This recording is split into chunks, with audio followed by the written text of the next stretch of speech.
Hello.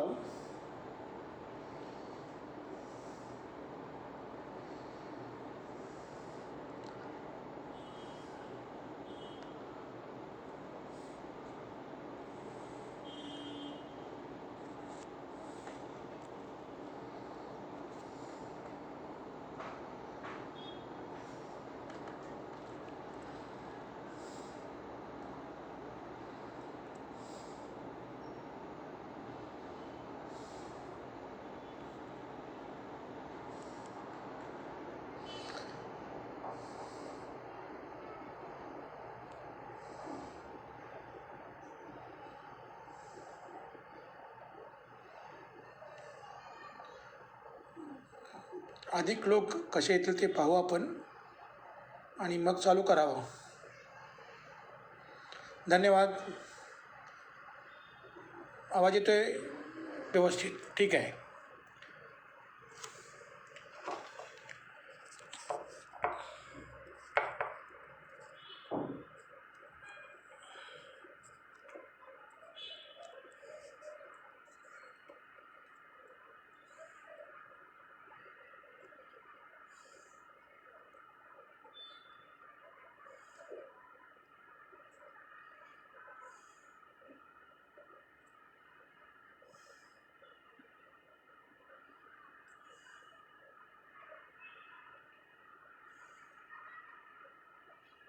Harish Kamble, नमो बुद्धाय. धन्यवाद.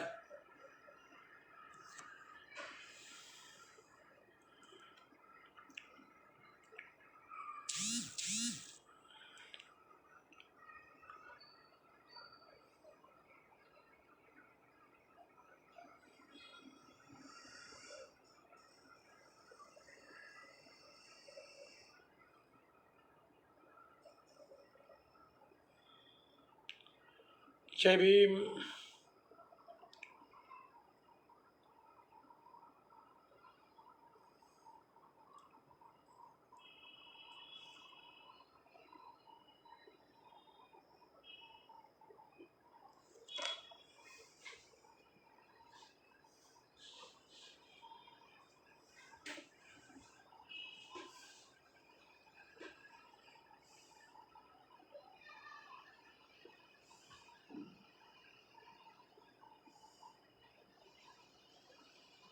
नारायण दुर्गे, जय भीम.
कधी सुरू करायचं ते सांगा मला,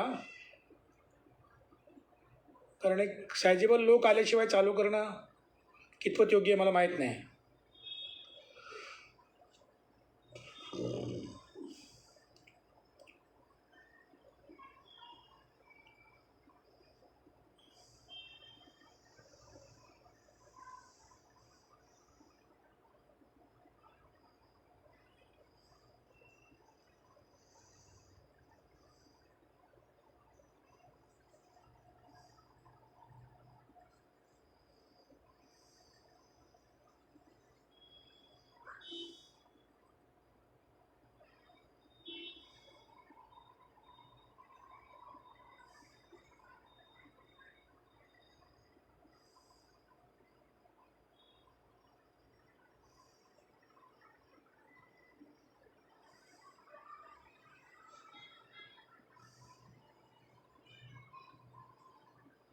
जय भीम. दयानंद ठाणेकर. अमित. जय भीम.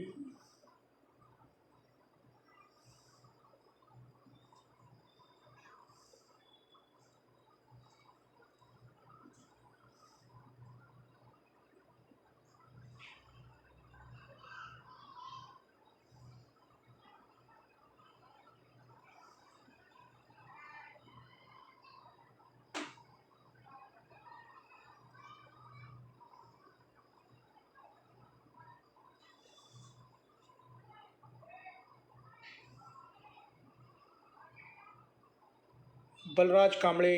दयानंद ठाणेकर. ठीक आहे, आपण चालू करायला काही हरकत नाही. साधारणपणे एक 45 मिनटं मी बोलणार आहे. 45 मिनटामध्ये एकूण भारतीय संविधान, त्याची ध्येय उद्दिष्ट काय आहेत या संदर्भामध्ये आपण काही वेळ बोलू. आणि त्याच्यानंतर भारतीय संविधानाच्या संदर्भामधली जी उदासीनता भारतीय जनतेमध्ये आहे त्याच्या संदर्भामध्ये काही चर्चा आपण करू. म्हणजे आजची परिस्थिती काय आहे त्या बाबतीत. आणि मला वाटतं की आपण थोडंसं जास्त वेळ आपण पुढे काय करायला पाहिजे किंवा पुढची दिशा काय असायला पाहिजे या संदर्भामध्ये आपण बोललं पाहिजे. कारण काय लोक परिस्थिती काय आहे, किती खराब आहे, किती वाईट आहे, हे सातत्यानं मांडतायत. आणि आपल्यासारख्या लोकांची परिस्थिती या देशामध्ये वाईट असणं हे कितीही क्लेशकारक असलं तरी ते सत्य आहे. आणि ते ऐतिहासिक सत्य आहे. इतिहासामध्ये सुद्धा असंच राहिलेलं आहे. त्यामुळे माझी विनंती अशी आहे की लोक किती आले तरी हरकत नाही, नंतर शेअरिंग करून लोकांपर्यंत पोहोचवता येईल हे भाषण. परंतु भारतीय संविधान जे आहे त्याची ज्यावेळेस निर्मिती प्रक्रिया सुरू झाली, आपल्याला वाटतं की भारतीय संविधान हे एकाच वेळी सगळं काही लिहिलं गेलं किंवा एकाच वेळी त्याचे सगळं काम करण्यात आलेलं आहे वगैरे. हा, संविधान सभेनं एकाच वेळेस हे काम सगळं मंजूर केलं, पण आधीपासून 1924पासूनच काम सुरू झालं होतं. आणि त्याच्यामध्ये ब्रिटिश सरकारने काही कायदे आधीसुद्धा ते पास केले होते.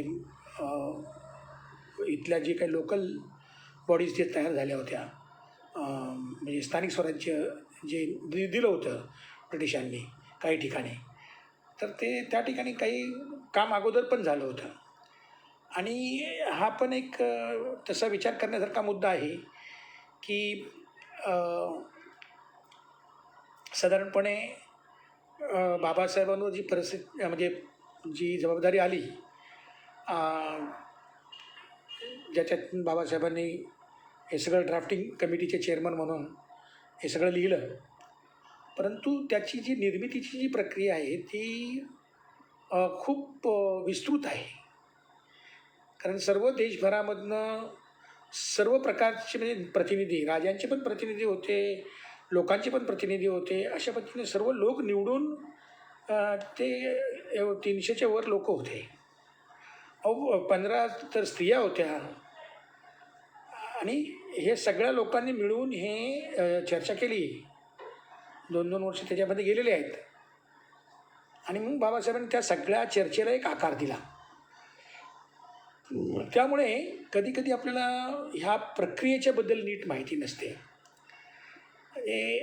एवढे आपण म्हणजे बाबासाहेब आंबेडकरांनी जे शिल्पकार जे आहेत घटनेचे ते अगदी बरोबर आहे, परंतु ही जी प्रक्रिया जी आहे ती पूर्णपणे वेगळी प्रक्रिया आहे. ते फार विनोदी किस्सा एक घडला, तेवढा सांगतो आणि मग पुढे जाऊ आपण. मी त्यावेळेला विद्यार्थी होतो आणि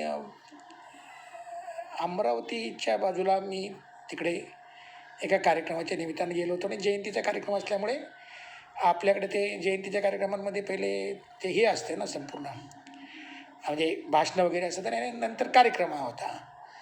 तर मग ठीक आहे, आमच्या कार्यक्रमाने दिवसभर आम्ही चालून थकलो होतो. त्यामुळे मी स्टेजच्या पाठीमागे जरा जाऊन पडलो आणि मग तिकडच्या लोकल लोकांची तिकडे भाषणं सुरू झाली. ते एक म्हातारं ते तिकडच्या वैदर्भीय भाषेमध्ये आता ती मला भाषा येत नाही, परंतु ती वेगळ्या पद्धतीनं त्याचा जो मतितार्थ येतो तुम्हाला मी सांगतो. ते म्हातारं उठलं आणि ते म्हणलं की आज जयंती कुणाची आहे? बाबासाहेब. ह्या बाबासाहेबांनी काय केलं? म्हणलं बाबासाहेबांनी भारताचं संविधान लिहिलं. ते कसं लिहिलं माहिती आहे? आता म्हणजे माणसं किती इमॅजिन करू शकतात आणि मग अशातनंच एक वेगळं प्रतीक उभं राहतं. तो म्हणाला की काय झालं होतं, लय वर्षापूर्वी एक गाव होतं बघा, आणि त्या गावामध्ये म्हणे एक शिकार करणारा ब्रिटिश गावात शिरला. हातामध्ये बंदूक होती आणि म्हणला अख्खं गाव बंदूक कधी बघितली नव्हती, त्यामुळे घाबरलं. आणि मग ते ब्रिटिश आला आणि गावातनं फेरफटका मारला. म्हणला याच गावावर मला राज्य करायचं आहे. आणि मग त्याने चावडीवर आला आणि म्हणला हे आता माझं, आणि कोणी जर काय मध्ये आला तर मग ही बंदुकीनं मी मारून टाकीन. आता बंदुकीच्या गोळी कोण खायला तयार नाही, तर त्याने राज्य केलं बाबा सुरू. आता गावचे लोक म्हणले आता हे काय याच्या बंदुकी पुढं कोण काय कोणाला चालतंय. मग ते केलं बाबा सुरू. मग लय वर्ष गेली. मग एक म्हातारं उठलं गावातलं. ते ब्रिटिशाला सांगितलं की आता आम्हाला आमचं गाव आहे ना, ह्याच्यावर आमचं राज्य आलं पाहिजे. आता तुम्ही बाहेरनं आला, आता तुम्ही जावा. तर ब्रिटिश काय ऐका ना. मग ते म्हाताऱ्यानं लय काय बाय केलं, त्याने उपोषणं केले, हे केलं, सत्याग्रह केला, मग लय काय बाय केलं ते म्हातारे. पण ते म्हाताऱ्याला ते काय ब्रिटिश ऐका ना. शेवटी म्हातारं लयच त्रास द्यायला लागलं. म्हणून मग ब्रिटिशांनी त्याला बोलावला आणि म्हणला मी जातो, पण एक पुस्तक मला लिहून दे. हा म्हणला पुस्तक आता आम्हाला कुणाला लिहायला येते म्हणे. नाही म्हणला तिकडे राजवाड्यामध्ये म्हणे तुमच्या गावाच्या खालच्या बाजूला एक गडी शिकलेला आहे म्हणे, भीमराव आहे त्याचं नाव. म्हातारे म्हटलं होय, पण आता कोण जाणार तिकडे? नाही म्हणलं तुम्हाला स्वातंत्र्य हवं असलं तर तुम्हाला जावं लागेल. तुम्हाला जर ह्या गावात मी जायला पाहिजे, मग तुम्हाला जावं लागेल.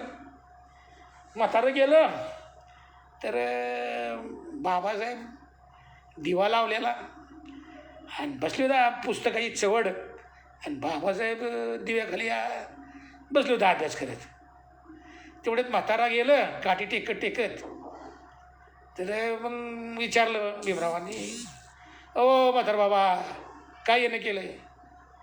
अरे म्हणला तो ब्रिटिश ऐकाना झाला आहे, तो पुस्तक लिहून मागतो तर ते तुम्हाला लिहायला येते म्हण, ते लिहून द्या. बाबासाहेब म्हणले एवढंच आहे ना? नाही बसा म्हणले. काय मग म्हातारं काठी ठेवली आणि कोपऱ्यात रातभर बिड्या पित बसलं. जे का बाबासाहेबानं पेन उचलला आणि जे टेकावलं ते शेवट्यालाच पाटक कोंबडा अरवायच्या आत पुस्तक तयार झालं. बाबा म्हाताऱ्याला उठवला बाबासाहेबांनी. म्हणे अय म्हातार बाबा हे घ्या तुमचं पुस्तक. जे म्हातारं पळत सुटलं गावाकडं आणि ते पुस्तक दिलं, ते ब्रिटिश त्या दिवशी निघून गेला. आता ही गोष्ट ऐकायला फार चांगली वाटते, त्याची ती शैली चांगली होती. परंतु यातनं काय होते की आपल्याला वाटते की एखादं वैचारिक किंवा फ्युचर किंवा एखादं असं ललित पुस्तक लिहावं, तसं बाबासाहेबांनी ते संविधान लिहिलेलं आहे. अशा प्रकारचे गैरसमज जातात. तर ही जी प्रक्रिया जी होती, निर्मिती प्रक्रिया, ही संविधान सभा होती आणि त्याच्यामध्ये प्रत्येक गोष्टीची चर्चा झालेली आहे. आणि ते जे त्याच्यामध्ये होते म्हणजे संविधान सभेमध्ये सभागृहामध्ये जे लोक होते त्यांचा तर विचार घेतलेलाच आहे, परंतु जवळजवळ 7,000 पत्र आली आणि त्या पत्रातली 2,000 ज्या सूचना होत्या 2,000 पत्रातल्या त्या मान्य केलेल्या आहेत. तर ही जी प्रक्रिया जी राहिलेली आहे ती प्रक्रिया सर्वसमावेशक आहे या सर्व चर्चेला आकार देऊन त्याच्यातनं एक शिल्प निर्माण करण्याचं काम हे डॉक्टर बाबासाहेब आंबेडकरांनी केलेलं आहे. परंतु ही प्रक्रिया खूप वेगळी होती आणि बाबासाहेबांच्या सोबतची काम करणारे लोक होते ते काही लोक परदेशात गेले, काही लोक आजारी पडले आणि काही लोक वारले. त्याच्यामुळं हा सगळा कामाचा जो भार आहे तो बाबासाहेबांवर आला आणि बाबासाहेबांची तब्येत त्याच्यानंतर खराबही झाली. म्हणजे माईसाहेब जिवंत होते त्यावेळा मी त्यांना भेटलेलो आहे. तर बाबासाहेबांची तब्येत संविधानाचं काम करताना खूप ट्रेस होता बाबासाहेबांना आणि खूप महत्त्वाचं काम होतं. बाबासाहेबांची त्याच्यावरची निवड कशी झाली, त्याच्यामध्ये कोणते कोणते फोर्सेस होते, हे सगळे तुम्ही डिटेलमध्ये जाऊन तुम्ही खरं तर अभ्यास करायला पाहिजे याचा. मी तुम्हाला फक्त त्याचा एक रस्ता दाखवतो. तुम्ही डिटेलमध्ये जाऊन अभ्यास करावा असं माझी इच्छा आहे. मला वाटतं तुम्ही ते काम करावं. कारण लोकांना अभ्यास करायला नको आहे आणि हे जे मग रंजक पद्धतीनं जे काही लोक सांगतात, मग ते कधी कधी स्टोरी टेलर असतात, म्हणजे कथा सांगणारे लोक असतात. काही लोक काही शाहीर असतात, काही गाण्यातनं कव्वाल बिवाल हे असले लोक असतात आणि मग ते एखाद्या प्रतीकाचं असं वेगळं स्वरूप तयार करून टाकतात. आणि म्हणून हे समजून घेतलं पाहिजे आपण. हे समजण्याची निर्मितीची प्रक्रिया जी आहे ती सर्वसमावेशक होती. त्याच्यामध्ये विविध वर्गाचे प्रतिनिधी त्या संविधान सभेमध्ये होते, स्त्रिया होत्या आणि बाहेरूनसुद्धा लोकांनी खूप सूचना पाठवल्या आणि त्याच्यातून संविधान आकारला आले. त्यामुळे संविधान हे कुण्या असं एका जातीचं एका धर्माचं जे आता रंगवण्याचा जे प्रयत्न करतायत तर ते तो मोठा धोका आहे की संविधान कुणाचं तर बाबा हे अमुक अमुक लोकांचं. म्हणजे आता जे काही गोष्टी होतात तर ते म्हणजे बाबासाहेबांनी ज्या ज्या गोष्टींना स्पर्श केला त्या गोष्टी या देशातल्या संस्कृतीनं अस्पर्श करून टाकल्या. बाबासाहेबांनी पाण्याला स्पर्श केला ते 14 तळ्याचे ते अस्पृश्य तळ म्हणून ते सांगायला लागले. बाबासाहेबांनी बुद्धाला स्पर्श केला. बुद्ध हा जगातला महत्तम क्रांतिकारक महामानव आणि तो स्वतः तसं बघायला गेलं तर त्या काळाच्या वर्णाश्रमाच्या हिशेबानं पहिले तो क्षत्रिय होता, राजा होता. परंतु आजही स्वतःला क्षत्रिय म्हणणारे लोक बुद्धाचा फोटो घरात ठेवत नाहीत. बाबासाहेबांनी संविधानाला स्पर्श केला, या देशानं संविधान स्पर्श करून टाकलं. आणि म्हणून आपल्याला खूप सांभाळून खूप विचार करून या गोष्टी प्रतीक तयार करताना किंवा संविधानाबद्दल बोलताना आपल्याला खूप विचार करून कुठेही आपल्याला हे नाही समजायचं आहे की ह्याच्यामध्ये यांचा कमी भाग आहे किंवा त्यांचा कमी भाग आहे. मला वाटतं की बाबासाहेबांनी खूप मोठं काम केलेलं आहे. परंतु आता काय झालेलं आहे की बाबासाहेबांचं संविधान आणि बाबासाहेब जे.बी. मौल्यांचे म्हणून संविधान आमचं नाही, म्हणून संविधानानं जाती व्यवस्था पोचली अशा प्रकारच्या पोस्ट मी वाचतो अलीकडे. जाती व्यवस्था पोचणारे संविधान अशा प्रकारचे आरोप संविधानावर, ज्या संविधानानं पहिल्यांदा जाती व्यवस्थेला नकार दिला त्या संविधानाला जातीत बुडवण्याचं काम आज काही लोक करतायत. तुम्ही बघा आपल्याकडे जे लोक जे हे कार्यक्रमांमधनं संविधान देत आहेत एकमेकांना, त्यातलं काय त्याने काय होते, त्याने काय होते. आपण एकमेकांना संविधान देतो ते लोक बोलतात की हे जे.बी. मौल्यांची प्रथाच आहे, हे जे.बी. मौल्यांचं आहे, आपलं नाही आहेत काय. आणि अख्खा देश त्याच्यावर चालतो. म्हणजे या देशाचं, आता दुर्दैव हा शब्द चुकीचा आहे पण दुसरा नाही शब्द, या देशाचं दुर्दैव आहे की एवढं चांगलं संविधान असताना सुद्धा 94% लोकांना संविधान म्हणजे काय हेच माहीत नाही. का? म्हणजे आम्ही संविधानाचं काम म्हणजे आम्ही घराघरामध्ये संविधान पोचवण्याचं काम म्हणजे डोर टू डोर कॅम्पेन करून केलं. तर त्याच्या आधी आम्ही रिसर्च केला, फार इंटरेस्टिंग रिसर्च आहे. म्हणजे एकदा 15 ऑगस्टला 4 कॅमेरे घेऊन मुलांना मुंबईमध्ये मी पाठवलं. आणि मी संविधान कुणाला काय काय माहिती आहे जरा समजून घ्या. तर मुंबईमध्ये खूप म्हणजे निराशाजनक त्याचा रिझल्ट आहे. म्हणजे काय लोक बोलले क्या है कॉन्स्टिट्यूशन नहीं मालूम है, संविधान मालूम नहीं है. काय लोग बोले हाँ वो कुछ दलितों के बारे में ना, वो दलितों का कुछ तो है ना उसके वो आंबेडकर का है ना कुछ, वो तो हमको नहीं मालूम है. मराठी माणसांना विचारलं तर ते म्हणाले की हां घटना ना, ते काहीतरी घटना घडलेली काय असेल काहीतरी, आम्हाला नाही माहिती. ज्याला सांगितलं नाही संविधान शिल्पकार डॉक्टर बाबासाहेब ते ते ते ते जय भीमवाल्यांचे ना, ते आहे ते माहिती आहे आम्हाला. हां ते काहीतरी आहे. शाळांमधनं ज्यावेळेला आम्ही गेलो त्यावेळेला त्याच्यापेक्षाही दाहक अनुभव आला. शिक्षकांना विचारलं संविधान काय माहिती आहे का, तरी शिक्षक म्हणाले मी गणिताचा शिक्षक आहे, मला संविधानाबद्दल मी का अभ्यास करावा, मला नाही माहिती. मी तर भूगोल शिकवतो, मी तर हिंदी शिकवतो, मी शिकवते. एक बाई बोलल्या समाजशास्त्रवाल्या की आता ते काय म्हणलं एवढे छोटंसं नागरिकशास्त्राचं पुस्तक आहे, त्याच्यामध्ये आहेत 2-3 चॅप्टर्स. म्हटलं सार्वभौमत्व म्हणजे काय, जरा अर्थ सांगता का ताई. म्हणलं भगत सर तुम्ही राव लयच खोला जाता, आता आपलं शिकवायचं व्हायचं बाजूला, उघड डोक्याला का त्रास करून घेता तुम्ही हे जे सगळं आहे ना की याचा अर्थ काय त्याचा अर्थ काय, परीक्षेमध्ये पोरांना लिहिलं बचायला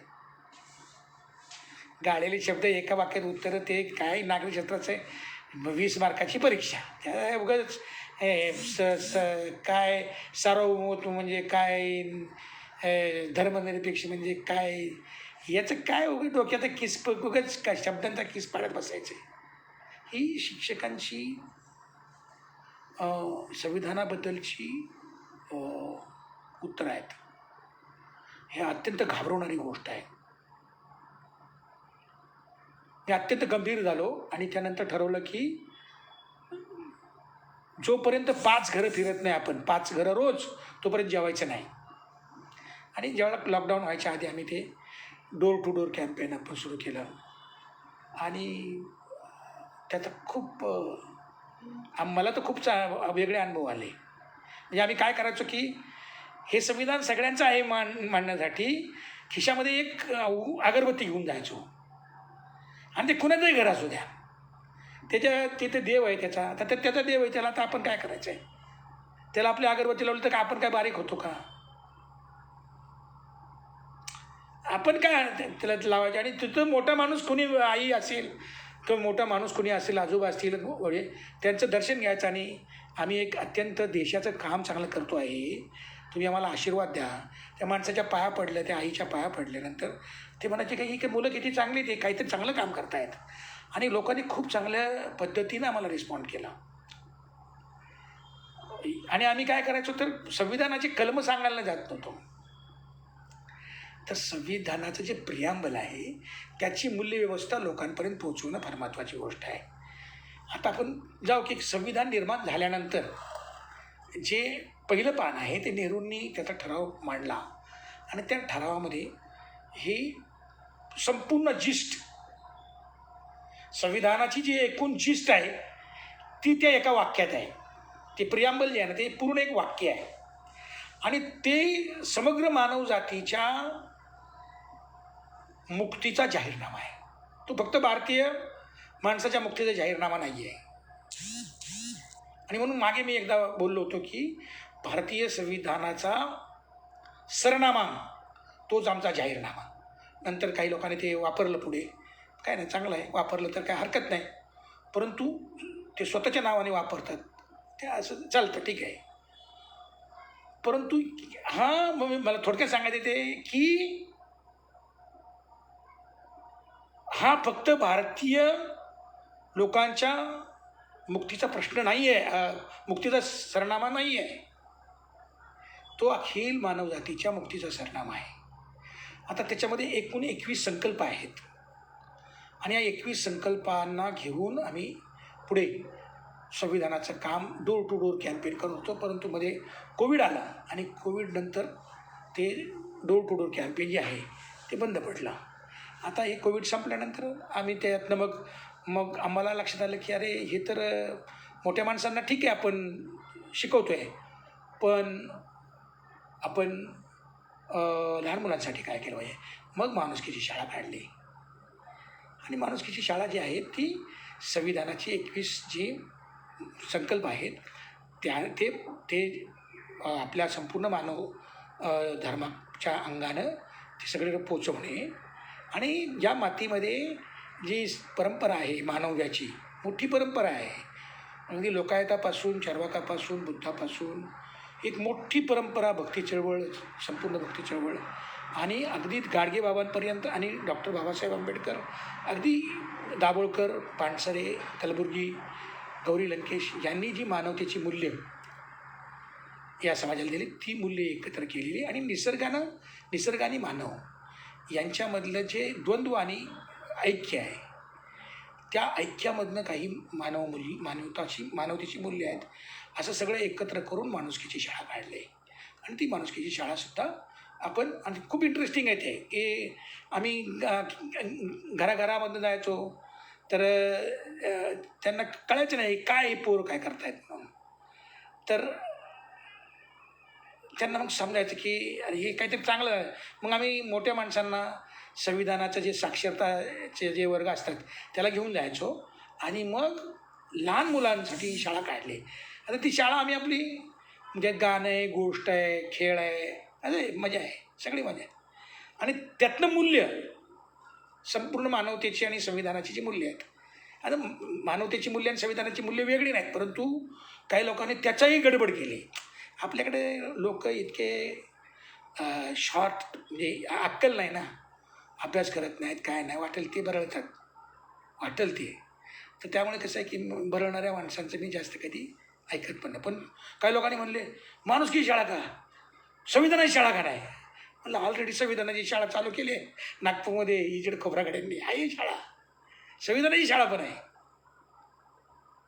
परंतु हे सगळे अर्धवट लोक मग ते कायच्या काय पसरवायला लागले उलटं सुलटं. म्हणजे आपल्याकडे चळवळीमध्ये फार विचित्र लोक आहेत. पण हे जे सगळे खोडं घालणारे, विचित्र वागणारे हे लोक सगळीकडे आहेत आणि कुठेही जातो मी ते मिळणार आहेत, ते भेटणार. त्यांना जास्त आपण लक्ष नाही द्यायचं असो. तर हे जे भारतीय संविधानाची निर्मिती आणि त्याच्या पुढं काय झालं तर मी तुम्हाला सांगतो की ज्यावेळेला भारताची संविधानाची निर्मिती होत होती तेव्हाच काही लोकांना वाटत होतं की हे बरोबर नाही, हे होता कामा नये. आणि ते कोण लोक आहेत, सरळ ते लोक आहेत ना, त्यांनी म्हणजे इकडे संविधानाची निर्मिती होत होती आणि ते तिकडे बाबासाहेबांच्या नावाने शिवाय देत होते. म्हणजे त्या काळातले जर टाइम्स ऑफ इंडिया वगैरे सगळे काढून बघा तुम्ही, फार इंटरेस्टिंग आहे. इकडे बाबासाहेब संविधान लिहित होते आणि काही लोक त्यांच्या विरोधात लिहित होते, काही लोक पत्र पाठवत होते, पेपरला पत्र पाठवतात ना ते, ह्या ट्रेटर आहे, हिंदू धर्माचा विध्वंसक आहे, अशा प्रकारचे बाबासाहेबांना लय शिवाय दिलेत. 1937 पासूनचे पेपर तर फार इंटरेस्टिंग आहेत. तुम्ही कधी ते जुनी पेपर काढून जर वाचले ना तर तुमच्या लक्षात येईल की बाबासाहेबांना कशा अग्निदेव्यातून जावं लागलेलं आहे. तर त्यांचा पहिलाच विरोध होता. म्हणजे ज्यावेळेला बाबासाहेब ते लिहित म्हणजे ते काम चालू होतं ना त्यालाच विरोध होता. त्यांनी मोर्चे काढले होते आणि त्यांचं म्हणणं होतं की हे परदेशातून आलेलं आहे सगळं. म्हणजे हे बाबासाहेबांनी जे संविधानामध्ये संपूर्ण कायदे केले, कायदे सगळे लिहिले, तर ते म्हणले काय नाही हे ब्रिटिश लोकांची कॉपी आहे आणि हे ब्रिटिश लोकांची कॉपी आहे, हे युरोपमधून आलेलं आहे, हे काही इंडियन नाही आहे वगैरे वगैरे. आणि आजही त्यांचं तेच म्हणणं आहे. आणि म्हणून त्यांनी काय केलं की या संविधानाचा पराभव अतिशय शांतपणे केला. मित्रांनो, एखाद्या विचारांचा पराभव करण्यासाठी किती लपून छिपून वार करत करत करत करत एखादी गोष्ट संपवणे हे या देशातल्या ब्राह्मणवाद्यांकडनं जगातल्या सगळ्या लोकांनी शिकलं पाहिजे. अतिशय शांतपणे भारतीय संविधानामध्ये जे पहिल्यांदा माणसाला नागरिक केलं भारतीय संविधानानं. म्हणजे पहिली आता आमचं जे ओळख जी आहे, आमची ओळख ती पहिली जातीची होती आणि लिखित स्वरूपात पण जातीचीच होती बरं का. म्हणजे आता 1925 वगैरेचे तुम्ही जर रेकॉर्ड जर गावचे जर काढले म्हणजे शेताचे वगैरे घरांचे, तर तुम्हाला तिथं जातीचं नावं लिहितील. म्हणजे रावजी, रामा महार, कृष्णा धोंडिवा चांभार, कृष्णा महादेव सुतार, असे जातीचीच नाव डायरेक्ट. संविधान आलं आणि त्यांनी पहिल्यांदा आपल्याला नागरिक केलं आणि हे अनेक लोकांच्या पोटात दुखत होतं, अनेक लोकांच्या पोटात दुखत होतं भयानक, की ही नागरिक कशी काय होऊ शकतं. कालचे पायाखालची माणसं हे मतदान देऊ शकतात, कालच्या पायाखालच्या स्त्रिया मतदान देऊ शकतात. हे कसं, हे नाही. काहींचं म्हणणं होतं की मतदानाचा अधिकार देऊ नका, जे टॅक्स भरतात त्यांनाच द्या, सगळ्यांना देऊ नका. बाबासाहेब म्हणले ना, तिकडे प्रत्येकाला प्रतिनिधित्व मिळणार. फार क्रांतिकारक पाऊल उचललं होतं. परंतु या लोकांनी पहिल्यांदा या देशामध्ये स्वातंत्र्य मिळालं होतं ना, आणि धर्मनिरपेक्षता हा शब्द नंतर 44वी घटना दुरुस्ती झाली आणि आणीबाणीच्या काळामध्ये त्यांनी तो टाकला. त्याचा पराभव ताबडतोबीनं राम मंदिराचा प्रश्न उभा केला आणि बाबरी मस्जिद पाडून या देशातले जे धर्मनिरपेक्षतेचं मूल्य होतं, जे उभं राहत होतं, जे उभं राहिलं होतं. काय आपल्या देशाची फार इंटरेस्टिंग स्टोरी आहे. आता मी ते सगळं सांगत बसत नाही, पण गंगा जमनी तहजीब होती आणि या तहजीबमध्ये संपूर्ण असं फॅब्रिकच वेगळं होतं. म्हणजे ते फॅब्रिक तोडलं त्यांनी. बाबरी मस्जिदवर ज्यावेळेला हल्ला झाला तर ते मला ते 80च्या दशकात कळत होतं. मी कॉलेजला होतो आणि माझ्या ते लक्षात आलं होतं की there is something going against constitution of this country. परंतु हे काँग्रेसच्या लोकांच्या मी लक्षात येत नव्हतं, कारण त्यांचं काय नाही, ते त्यांचे जे भाऊबंदच आहेत ते सगळे. त्यांचं काय, त्यांचं देव एक आहे, त्यांचा धर्म एक आहे, त्यांचे सण एक आहेत. ते फक्त पक्ष इकडे तिकडे वेगळे असतात, बाकी ते त्यांचे एकच आहे ना. त्यांना काय वाटलं नाही की काय हे आडवाणीनं रथयात्रा काढली आणि त्याचं मग शेवटी कल्मिनेशन झालं. बाबरी मस्जिद पाडली, धर्मनिरपेक्षता पहिली खतम केली. आणि त्यावेळेस मुंबईमध्ये एक मोठी सभा झाली होती. नामदेव ढसाळ होते, राजा ढाले होते, मी गेलो होतो, मी विद्यार्थी होतो. आणि तिथं मी मांडणी केली की हा हल्ला बाबरी मस्जिदीवरचा नाही, हा हल्ला भारतीय संविधानावरचा आहे. आणि त्यावेळेस नामदेव पण बोलला की हे सिरियस आहे आणि हे गांभीर्याने घेतलं पाहिजे. राजाभाऊसुद्धा बोलले की हे डेंजर आहे. त्याच वर्षी या देशातलं सार्वभौमत्व लयाला गेलं. ओपन डोर पॉलिसी आली ना, आणि सार्वभौमत्व म्हणजे अमेरिकन साम्राज्यवाद्यांच्या ताब्यात संपूर्ण जे काही भारतीय संविधानाची जी ताकद होती ती सगळी खतम करून त्यांनी ते साम्राज्यवाद्यांच्या निओ लिबरलिझम, तो सगळा निओ कॉलनीज झाला आपला देश, नववसाहतवादी. आणि भयावह नंतर एक एक गोष्ट त्यांनी खतम केली. आणि 9 ऑगस्ट 2018ला बघा, 1818ला पेशवाई गेली आणि ब्रिटिशांचं राज्य आलं, मनुस्मृतीचं राज्य गेलं, कायद्याचं राज्य आलं. आणि बरोबर 200 वर्षानंतर त्यांनी संविधान जाळलं. किती दबा धरून बसले होते बघा. तुम्ही जे हे सगळं बोलता ना, म्हणजे हे सगळे लोक जे संविधान को हात लगाव हम देखेंगा हे करेगा, पूर्वी ते साहेब काय सांगायचं तुम्हाला, पूर्वी ते गाणी म्हणायचे, संविधान को हात लगाओ, हात काट डालेंगे, पैर काट डालेंगे, याव करेंगे त्याव करेंगे. काय नाही, संविधान जाळलं, कोण काही बोललं नाही, कोणीच काय बोललं नाही. अहो, त्या संविधानानं निवडून गेलेले लोक बोलले नाहीत तर. अहो ते जाऊ द्या की ते ज्यांना काही संविधानाबद्दल पडलं नाही ते लोक तर काही गप्पच राहिले. आपण ते जे रिझर्व्ह कॉन्स्टिट्युन्सी जे त्यातनं गेले, ते रिझर्वेशनमधनं गेले, ते सुद्धा गप्प बसले होते. पण ठीक आहे, ते संविधान ते आतमध्ये त्या संसद भवनामध्ये गप्प बसले तर ठीक आहे. बाहेरची माणसं सगळे गप्प बसले, सगळा मीडिया चिडीचूप. एखाद्या देशाचं संविधान भर चौकात जाळलं आणि त्या देशाचा मीडिया उफ काही बोलत नाही.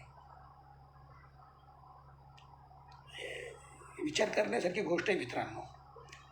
तर मुळात या देशाला नागरिक व्हायचं होतं का, असाच मुद्दा आहे.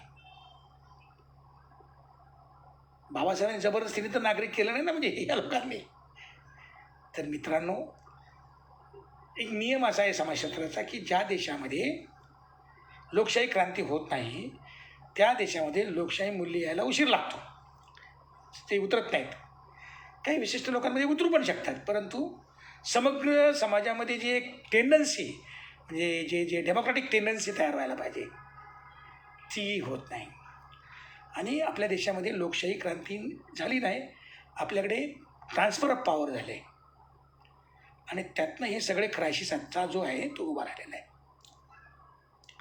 आता हा क्रायसिस इथपर्यंत आलेला आहे की राज्यसभेमध्ये आता संविधानाच्याबद्दल पोटात दुखणारे आणि ते फार वयोविचित्र असतात. म्हणजे मी आता खेड्यातलं असल्यामुळे कधी कधी मी जे बघितलेलं असतं ते मी म्हणजे तसा बोलतो.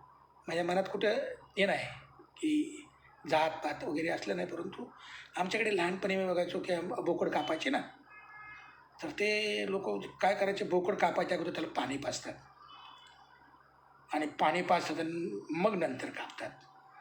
तसं हे लोक ज्याच्या पाया पडतात, म्हणजे आता हे महामानव मोदी आपल्या देशाचे माननीय पंतप्रधान हे पहिल्यांदा निवडून आले तेव्हा ते संसदेच्या पाया पडले.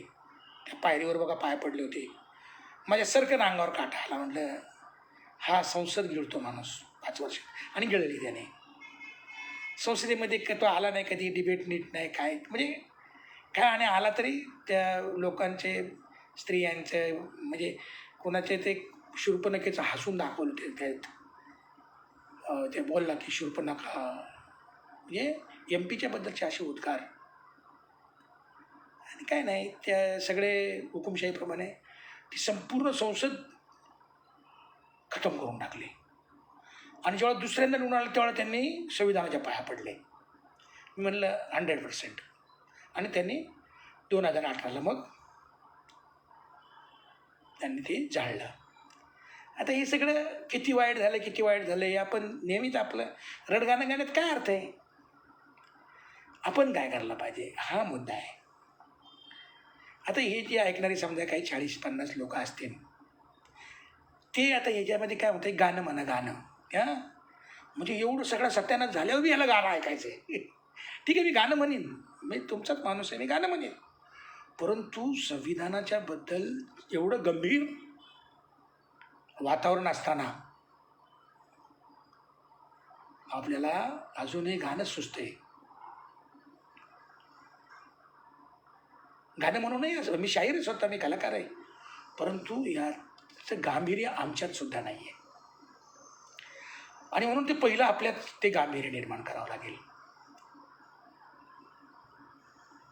आणि ते गांभीर्य जर आम्ही निर्माण नाही केलं ना, तर हे संविधानाचं फक्त म्हणजे आता वरती जे झाकण आहे, वरचं कवर आहे तेवढं ठेवतील, आतनं सगळं संपूर्ण कायदे सगळे बदलून टाकतील. कारण आता त्यांचं सगळं म्हणजे राज्यसभेमध्ये त्यांची आता मेजॉरिटी झालेली आहे बंगालच्या इलेक्शननंतर.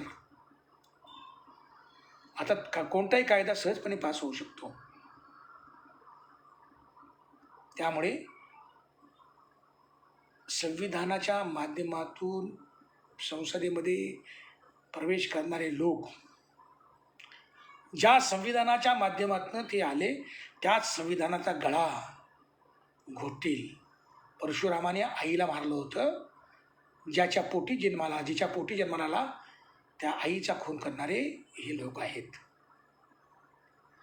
ज्यातून त्यांचा जन्म होतो त्याच ते मारतात.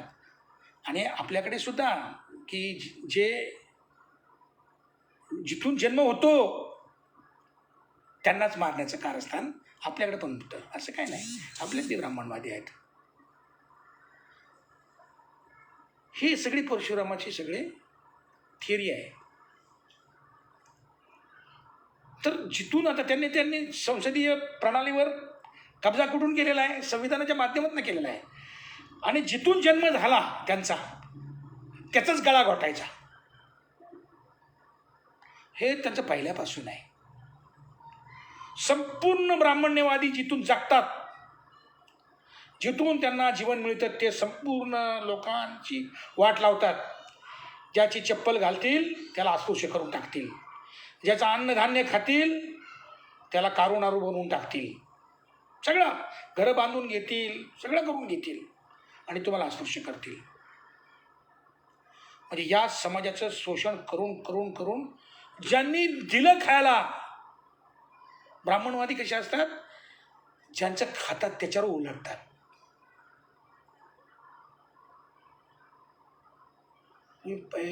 काय भयानक आहे. ज्या संसदीय प्रणालीतून त्यांचा जन्म झाला त्या संसदीय प्रणालीला ते गाडायला बसलेले आहेत. ज्या संविधानातून त्यांचा जन्म झाला त्या संविधानाला गाडायला बसलेले आहेत आज. आणि आपण हे बघा, हनुमंत वाघमारे काय म्हणतात, तुमच्या आवाजात मोठी जादू आहे, एक गीत म्हणा. मी आत्ताच बोललो ना की आपल्याला काही झालं तरी गीत ऐकण्याची काही जात नाही आपलं. ते मी म्हणणार आहे, हनुमंतराव नक्की म्हणणार मी, अजिबात तुमचं म्हणणं ऐकणार मी. पण ही जरा अत्यंत गंभीर आहे आणि या गंभीर गोष्टींच्याबद्दल आपण करणार काय आहोत याच्या बाबतीमध्ये चर्चा करण्यासाठी मी आलेलो आहे. तर आता मला वाटतं की हे संविधानाच्या बाबतीमध्ये एक चांगल्या प्रकारची चळवळ. आता हे राजकीय पक्ष आणि हे सगळे लोक आम्हाला मत द्या, अमुक तमुक आपले पण म्हणतात वगैरे वगैरे. परंतु म्हणजे ते इलेक्शन पुरतेच आपले पक्ष आहेत. इलेक्शन झालं की मध्ये काहीच नसतं. हे इलेक्शन आणि ते इलेक्शनमध्ये काय नाही. तर मी अनेक पक्षांच्या लोकांना सुद्धा भेटलो आणि मी त्यांना बोललो की अरे, भारतीय संविधान जे आहे ना, त्यातली जी लोकशाहीची मूल्यव्यवस्था आहे ना, ती आता प्रॉब्लेममध्ये गेलेली आहे. तर बाबांनो काहीतरी करा. तर ते काय टोकन म्हणजे ज्याला काय म्हणतात इव्हेंट करतात. पण असं जे आतमध्ये लोकांमध्ये जाऊन शिरून संविधानाचा प्रचार प्रसार, त्याच्या मूल्यांचा प्रचार प्रसार, त्या अनुषंगाने काही चळवळी, त्या अनुषंगाने काही आंदोलनं, असं काही कोणी करायला तयार नाही. आणि इथलं जे विरोधी पक्ष वगैरे जे आहे ना, हे काही नसते विरोधी पक्ष वगैरे काय नाही. बाबासाहेब बोलले होते, मी रिपब्लिकन पक्षाची स्थापना का करतो आहे, मला या देशामध्ये एक सक्षम विरोधी पक्ष निर्माण करायचा आहे. म्हणजे विरोधी पक्ष काय करेल की बाबा हे जे लोकांचे इश्यूज आहेत त्याच्या बाबतीत जनजागृती करेल चांगल्या पद्धतीनं, आणि जे सत्ताधारी वर्ग आहे ते जे लूटमार करतायत त्यांच्या बाबतीमध्ये एक्सपोजर करेल. या देशामध्ये विरोधी पक्ष नाहीच आहे. तो आपलं वाटतं पहिला होता, नाही, एकच आहे. सगळे पक्ष एकच आहे. तर आता हे आपल्याला वाटतं की आता पुढं काय करायला पाहिजे. तर मला वाटतं की तुम्ही फार मोठ्या गोष्टी करायला जाल तर ते नाही होत. फार छोट्या छोट्या गोष्टी करायला लागतील. लोकल पातळीवर करा, तुम्ही एकट्याने करा. हे बघा बाबांनो, संघटना बांधायला जाल, संघटना या देशात उभी राहत नाही. इतके चोर घराघरात चोर आहेत. संघटना निर्माण झाली इथे तोडातोडी फोडाफोडी हे धंदे त्याचे. तर या धंद्यात जे लोक आहेत ते उभेच राहू देत नाहीत. त्याच्यामुळे तुम्हाला संघटितपणे करता आलं तर सगळ्यात चांगली गोष्ट आहे. व्यक्तिगत पातळीवर काही गोष्टी चालू करा, केलं पाहिजे. आपण भिक्खूंकडनं शिकलं पाहिजे, बुद्धाकडनं शिकलं पाहिजे. काही गोष्टी या व्यक्तिगत केल्या पाहिजेत. भिक्खू बघा, म्हणजे बुद्धाचे भिक्खू, आजच्या भिक्खू संघाचं मी बोलत नाही. पण हे कसे व्यक्तिगतदृष्ट्या ते नीटपणे राहायचे आणि जायचे लोकांकडनं भिक्षादान काय असेल ते खायचे आणि त्यातनं बुद्धाचा धम्म जो आहे तो लोकांपर्यंत घेऊन जायचे. एकटे एकट्याचे संघ असायचा सोबत, पण एकटे एकटे पण काम करायचे काही भिक्खू.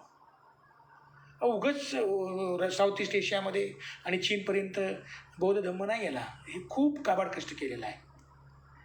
तर माझं म्हणणं आहे की काही गोष्टी ह्या आता व्यक्तिगत पातळीवर पण करायला सुरुवात करा, काही गोष्टी कुटुंबाच्या पातळीवर सुरू करा. आणि फार बोंबाबोंब करायची गरज नाही. आपल्याला सवय असते, पॅम्पलेट काढ, पोस्टर काढ, त्याच्यात आपलं नाव घाल, आपला फोटो, आणि मीच कसा दिसतोय, माझं मी दिसलो पाहिजे. तर हे मी आणि स्वतःचे जगामगान मला बघा, ह्या नादात आपण सवळीची वाट लावलेली आहे, लय वाट लावली. म्हणजे अगदी पोस्टरमध्ये नाव नाही म्हणून जयंतीवर बहिष्कार, आणि विचारलं का, माझं नाव नाही पोस्टरमध्ये. म्हणजे हे सगळे आजारी माणसं आहेत, हे आजारी माणसं आहेत. तर काही गोष्टी ह्या व्यक्तिगत पातळीवर, काही गोष्टी कुटुंबाच्या पातळीवर करायला सुरुवात केली पाहिजे. कुटुंबाच्या पातळीवर पण काही गोष्टी होऊ शकतात. आता घराघरामधनं आम्ही काय करतो, घराघरामधनं बैठका घ्या ना. तुम्हाला कशाला पाहिजे प्रसिद्धी? आता तुम्ही प्रसिद्ध झाला तर तुमचं काय मरणार आहे ना तुम्ही. मेले 4 महिन्यात कोण कुत्र तुम्हाला विचारत नाही. कशाला उड्या मारतात, काय घेणं नाही देणं. तुम्ही कोण आहे, तुम्ही कोण नाही आहे. तुम्ही मेल्यानंतर लोकांना नाव आठवावे लागतं तुमचं. कशाला उगाच तुम्ही अडून बसलेला आहात. तर काही गोष्टी या व्यक्तिगत पातळीवर, काही गोष्टी कुटुंबाच्या पातळीवर, काही गोष्टी मोहल्ल्याच्या पातळीवर, आणि काही गोष्टी ज्या आहेत त्या विभागाच्या पातळीवर, अशा छोट्या गोष्टी करते. माणुसकीची शाळा तसाच एक प्रयोग आहे.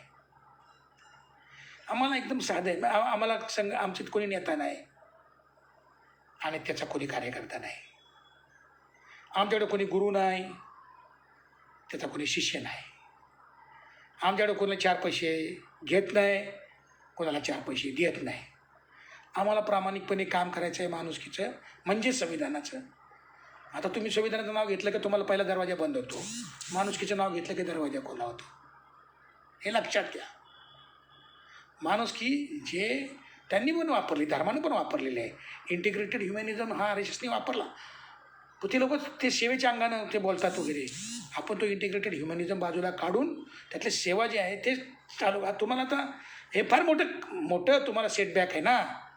हे आता सत्तेवरला ते मोठा सेटबॅक आहे. तुम्हाला लॉंग टर्मच काम करावं लागणार आहे. शॉर्ट टर्म काम करून तुम्ही सत्ता जरी ताब्यात घेतली, राजकीय सत्ता ताब्यात घेतली, तरी या देशातली सांस्कृतिक सत्ता तुमच्या ताब्यात येत नाही. तुम्ही जास्तीत जास्त राज्यकर्ते होऊ शकता, सत्ताधारी होऊ शकत नाही. हे शरद पवार किंवा हे जी मंडळी आहे ना, हे सगळे आता तुम्हाला दिसतात. यांना म्हणजे यांना माहिती आहे सगळं. मी सांगणारा कोण आहे, टिकोजीराव. हे राज्यकर्ते आहेत, हे सत्ताधारी नाही आहेत. यांच्याकडे पैसे आहेत, यांनी चोऱ्या माऱ्या सगळं केलेलं आहे, सगळं आहे. यांच्याकडे पैसे बिशे आहेत. परंतु आपल्या देशातली सत्ता ही फक्त संसदीय सत्ता नाही आहे. आपल्या देशामधल्या सत्तेचं खूप वेगवेगळे सांस्कृतिक सत्ता येतं. सांस्कृतिक सत्ता आहे ना, त्याचं काय करणार तुम्ही? अहो इथे 60 वर्ष ते काय 70 वर्ष ते काँग्रेसवाले म्हणत होते की हमारा गांधी का देश है, हमारा सुभाषचंद्र बोस का देश है, हमारा ये होय. आणि खाली सांस्कृतिक सत्ता ब्राह्मणवाद्यांच्या हातामध्ये होती. म्हणजे त्यांनी वाट बघितली, सांस्कृतिक सत्तेवर चांगला कब्जा मिळवला आणि हळूहळू त्यांनी राजकीय सत्तेवर कब्जा मिळवला. आणि म्हणून आपल्याला या देशामध्ये एक सांस्कृतिक राजकारण उभं करावं लागेल, जे प्रजासत्ताक संस्कृतीला जन्म देईल. तुम्ही म्हणाला काही नवीन शब्द काढता, हेच करावं लागेल. हे मला दिसतंय, मी बघत आहे, मला पुढचं दिसतंय, ते मी तुम्हाला सांगतोय. मी म्हणतोय तसंच होईल असं बी नाही, परंतु मला जे काय थोडं बहुत म्हणजे कसं आहे की आपल्या अंधारात चाललो ना, आपल्या हातामध्ये समजा एक काहीतरी छोटी पंथी असली तर थोडंसं पुढचं एक 2-4 पावलाचं, एक 5 फुटाचं तर दिसतं ना, तेवढं मला दिसतंय. तर तुम्ही आता भानगडी जास्त करू नका. तुम्ही व्यक्तिगत पातळीवर काही गोष्टी सुरू करा, काही गोष्टी कुटुंबाच्या पातळीवर सुरू करा. बघा, ब्राह्मणवाद्यांनी संपूर्ण जीवनाचा ताबा कसा घेतलेला आहे. कुटुंबामध्ये स्त्रियांची काही कर्तव्य, त्यांना उपास तापास याव त्याव सगळं सगळं व्यवस्थित जखडून ठेवलेलं आहे. आपल्यालाही सुद्धा तसेच पर्यायी काही गोष्टी, डेमोक्रॅटिक पद्धती, डेमोक्रॅटिक मूल्य असलेल्या गोष्टी आपल्याला रुजवाव्या लागतील आणि कुटुंबाच्या पातळीवर एक कृती कार्यक्रम द्यावा लागेल, व्यक्तिगत पातळीवर एक कृती कार्यक्रम द्यावा लागेल, गाव पातळीवर सुद्धा काम करा. आणि ते पण एकटे जातीचं नाही, सर्व जाती लोकांना घेऊन. आता तुम्हाला मी सांगतो, आमची माणुसकीची शाळा देवळा करते. जेव्हा ते कोविड आता याच्या आधी हनुमानाच्या मंदिरात मी म्हटलं अजिबात एका वस्तीमध्ये घ्यायची नाही शाळा, हनुमानाच्या मंदिरात घ्या, गावातली सगळ्या जाती धर्माची लोक येऊ द्या आणि तिथं संविधान समजून सांगा. तुम्हाला वाटतं ते काय त्यांचं संविधानाचं त्यांचं काय आहे, त्यांचं काय देणं काय नाही. संविधान आमच्या बापाचं आहे. आज संविधान सगळ्यांना पर्यंत पोचत नाही तोपर्यंत लोकशाही पोचत नाही ना. म्हणून माणुसकीची शाळा देवळामध्ये, जोपर्यंत देवळामधनं संविधानाचे वर्ग होत नाहीत तोपर्यंत या देशातील लोकशाही टिकणार नाही. आणि म्हणून एक काम जे आहे हे आता हे करायला कोण तयार नाही. प्रत्येकाला लाईमलाईट पाहिजे, रात्रंदिवस काम करायचं नाही, त्याग करायचा नाही. लय मोठ्या मोठ्या गप्पा, लय मोठ्या क्रांतिकारकाच्या गप्पा, लय मोठ्या गप्पा, म्हणजे आमच्यात म्हणजे जबरदस्त गप्पा. पण म्हणजे अंग मोडून काम करणं किंवा रात्रंदिवस कामात राहणं हे नाही. खाली कामच नाही करत, तळात कामच नाही करायचं, सगळे लाईमलाईटमध्येच आहेत. तरी आता आपल्याला मित्रांनो ही लाईमलाईट सोडली पाहिजे आणि आपल्याला तळागाळात गेलं पाहिजे आणि जनतेला विचारलं पाहिजे, तुम्ही किती शहाणे आहात, तुम्ही किती लॉचा अभ्यास केला आहे, तुमचे संविधानाचं काय, आपल्याकडं जरासं काय ते संविधानाचं केलं का ते लगेच बोलतात काय कॉन्स्टिट्युशनल एक्सपर्ट. आम्ही म्हटलं कॉन्स्टिट्युशनल एक्सपर्ट कशाला, संविधान खाली पोचलेलं नाही, ह्यो एक्सपर्ट करतोय काय, ह्यो जयंत्यांमधून फिरतोय सगळीकडे भाषण देत, काय उपयोग आहे. ते कलमन फलमन सांगून करू लागतं काय. त्यात भारतीय संविधानाची जी जिस्ट आहे ती त्याच्या सरनाम्यामध्ये आहे, तो सरनामा लोकांपर्यंत पोहोचवला पाहिजे, ते काम आपण करायचं आहे. आणि आता जोपर्यंत आहे संविधान तोपर्यंत करा. जर आता गेलंच समजा हुकुमशाही आली किंवा आणखीन पुढे काय वेगळं धर्मराष्ट्र आलं तर त्यांच्याकडे त्यांची संविधान तयारच आहे की, त्यावेळेला संविधानाचं काम करणारे लोक जे आहेत त्यांना संधी नाही कसली. त्यामुळे आता उशीर झालेला आहे, परंतु तरीसुद्धा माझ्या भावंडांनो मी फार कळकळीने तुम्हाला सांगतो, तुम्हाला या देशामध्ये माणूस म्हणून जगायचं असेल, अर्थपूर्ण जीवन जगायचं असेल तर आता संविधानाचं काम सुरू करा. नाव काही घ्या तुम्ही, आम्ही माणुसकीच्या माध्यमातून करतो आहे. आणि फक्त संविधान आहे का, नाही, त्याच्यामध्ये संपूर्ण फ्रेंच रिव्होल्युशनमधून आलेली तत्त्व आहेत आणि निसर्ग आणि मानवाच्या संपूर्ण ऐक्याचं सुद्धा, ऐक्य आणि संघर्षातून जे निर्माण झालेली जी तत्त्व आहेत ती सगळी एकत्र करून माणुसकीची शाळा आपण तयार केलेली आहे. माझ्या भावंडांनो, ज्यांना इंटरेस्ट आहे असं काही काम करण्याचा, म्हणजे अंग मोडून काम करायचं आहे, आता काय नाही, आता मोबाईलवरच काम चाललेलं आहे. अजून काय ग्राउंड लेवलला काम म्हणजे ह्याला ऑफलाईन शाळा कोविड संपेपर्यंत तर काय होणार नाही, पण कोविड संपल्यानंतर या ऑफलाईन शाळा गावागावांमध्ये मंदिरांमध्ये भरतील अशा पद्धतीचं काम. आता साधारणपणे 135 शिक्षक आहेत आमच्याकडे आणि साधारणपणे एक 2700 मेंबर आहेत आपले शाळेचे आणि ही झूमवरनं चालते, दर रविवारी 5 वाजता चालते. आणि आम्हाला फक्त म्हणजे काही ही शाळा चालवायची म्हणजे याच्यात काय हजेरी तुम्ही या आणि ती शाळेत तुम्ही त्याचा मेंबर व्हा असं नाही मला म्हणायचं आहे. तुम्ही ही मूल्य व्यवस्था घ्या, तुम्ही तुमच्या पद्धतीनं करा. काय करायचं ते माणुसकीच्या शाळेत? तुमचं नाव काय सकाळची व माझी काय तुम्हाला नाव लावायचे ते लावा. मूल्य व्यवस्था मात्र गेली पाहिजे. तुम्हाला आता प्रचार प्रसारांबरोबर खाली जाऊन काम करायला पाहिजे. सगळे प्रचार प्रसार करून काय उपयोग नाही आहे. आणि जे लोक नुसते प्रचार प्रसार करत आहेत ते कीर्तन करत किती काय आहे त्याचं काय, ठीक आहे करा. खाली जाण्याची गरज आहे. आणि ते पण फक्त एका जातीत नाही, सर्व जातींमध्ये जाण्याची गरज आहे. आणि ते पण जनतेमध्ये, सामान्य जनतेला विचारलं पाहिजे की तुम्हाला काय कळतं. म्हणजे त्यांना विचारलं पाहिजे, तुमच्याकडे उत्तर बित्तर काय नाही, तुम्ही जर शहाणे असता तर हे झालंच नसतं ना. मग आता जनतेकडे गेलं पाहिजे आणि जनतेला विचारलं पाहिजे. कुणाला विचारलं पाहिजे? फाटके संसार ज्यांची, मोडकी ज्यांची घरे, त्याच लोकांना उद्याची मागवतो मी उत्तरे. सामान्य माणसाला विचारलं पाहिजे. उस लोहे का स्वाद उस लोहार से मत पूछो, उस घोडे को जाके पूछो जिसके मुंह में लगाम है. लोखंडाची चव घोड्याला आहे, ज्याने लोहारानं बनवलं त्याला कुठं माहिती आहे? त्याला काय विचारता? या सगळ्या प्रश्नांची उत्तरं मोठ्या मोठ्या पंडितांकडे नाही आहेत. हे पुस्तकं लिहिणारी लोक आहे ना, हे फेल गेलेले लोक आहे. हे चर्चा करून करून करून करून पाक नापास झाले. विद्यापीठांकडे उत्तरं नाही आहेत. शिकू नका असं म्हणत नाही, पुस्तकं लिहू नका असं मी म्हणत नाही. पहिले खाली काम करा. आज आहे ना कृतीची गरज आहे, कृतीची. हे बकवास करणाऱ्यांची गरज नाही. आता मी इकडं आलो तरी मी तुम्हाला माणुसकी शाळेचं काम आमचं चालू आहे. आम्ही आता कोविडमध्ये सुद्धा काय केलेलं आहे, हेल्पलाईन उभी केलेली आहे. रोज 2-3 माणसांचे जीव वाचवतात आमचे. आणि कोण? साधी माणसं, साध्या बहिणी घरात काम करा, घरात असतात ना, पोरं बाळं अमुक तमुक सगळं घर संसार सांभाळणाऱ्या त्या बहिणी आमचे काम करतायत.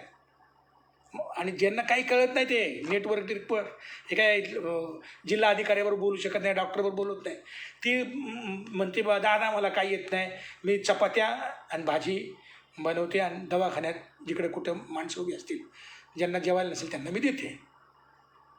हे सामान्य स्त्रिया करतायत. पण त्यांना म्हणजे कसं आहे की खाली तळात चला, जनता त्याचं उत्तर शोधून काढेल. हे जे इंटेलेक्च्युअल गुण आहेत ना, हे काही आता कामाचे राहिले नाहीत. असायला पाहिजेत, जनतेचे इंटेलेक्च्युअल असायला पाहिजेत. आणि म्हणून खाली प्रत्यक्ष कृतीमध्ये काम करणारे जे लोक आहेत त्यांच्यासोबत चला. कुणी नेता नको, काय नाही, नेते काय नाही, सगळे आपले नेते काय फुसकट आहे काय, कसलं नेते काय. सामूहिक नेतृत्व लागेल. आता सामूहिक लोकांचा काही व्यक्तिगत नेतृत्वावरनं विश्वास गेला. लिहून देतो मी तुम्हाला. हे जे आता ते करतायत ना, जे मोदी ते आता व्यक्तिगत करून त्याचाही आता ते मरताना दिवा मोठा होतो ना, तसं झालं आहे. नंतर सामूहिकता जी आहे ना ती पुढे येईल. आणि ती पण आहे ना, स्त्रिया ज्या आहेत ना, स्त्रिया त्यांच्यातल्या सामूहिकतेमधनं नवा प्रकाश येईल. तिथनं संविधान वाचेल. नवसंविधानाचं जे काय उजागर होणार आहे, नवसंविधान म्हणजे आपल्याला संविधानात जे काही नवी चळवळ उभी राहणार आहे ती या स्त्रियांच्या माध्यमातून उभी राहील. आणि एवढं बोलतो. आणि मला वाटतं की गाणं म्हणायचं आहे. म्हणू गाणं की ह्या सिरियस नोटवर थांबलेलं मला वाटतं बरं राहील. गाणं तर मी रोजच बोलतो आहे आणि रोज गाणी म्हणून काय होणार आहे? तुम्ही गाणे ऐकता, टाळ्या वाजवता, निघून जाता.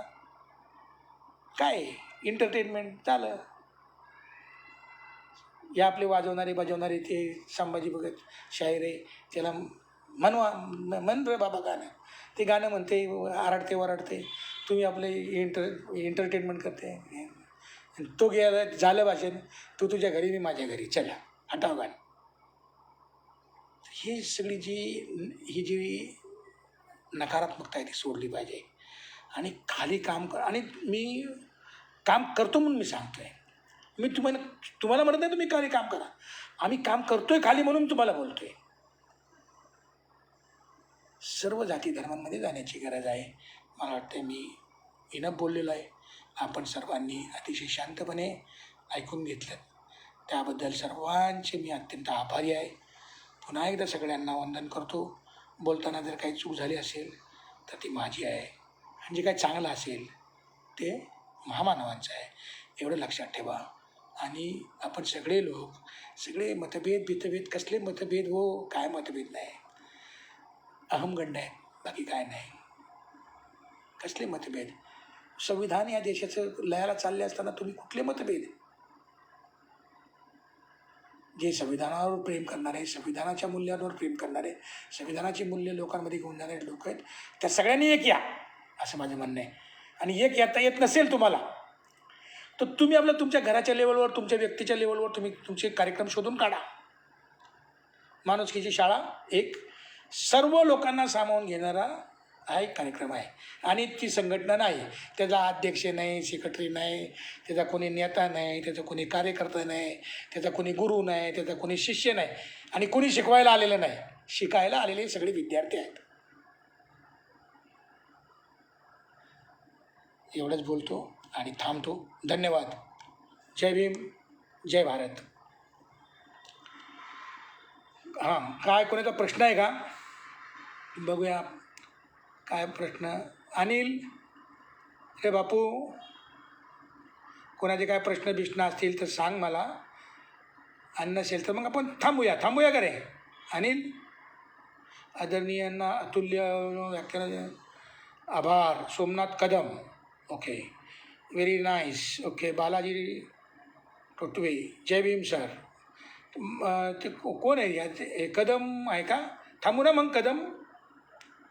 ओके, कदम थांबतो. डॉक्टर सुरेश वाघमारे, सोमनाथ कदम, धन्यवाद. ओके.